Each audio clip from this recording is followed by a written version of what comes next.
К юбилею 75-й годовщины Великой Отечественной войны национальная компания «БИЧИК» совместно с нашим медиахолдингом выпустили книгу к юбилейной дате.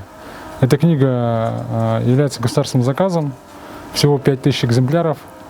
И мне очень отрадно, что здесь участвовал большой коллектив, научный коллектив, государственного архива. Очень много людей принимало участие и со стороны компании «БИЧИК». Эта книга сейчас распространяется по всей республике, по районам республики. Есть возможность купить ее уже в магазинах.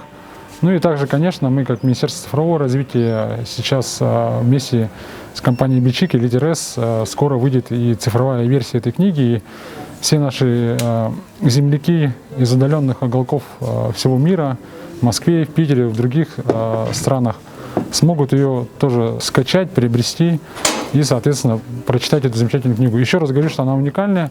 Очень много архивных данных, уникальных фотографий, которые до этого нигде не издавалось. Я держу в руках поистине уникальную книгу «Бессмертный подвиг якутян в Великой Отечественной войне». В этой книге, по сути дела, запечатлен труд не только издателей, но и труд полиграфистов республики. Медиахолдинг «Якутия», типография номер 1, бывшая типография Гагарина, восприняла вот этот государственный заказ как вот свою личную задачу.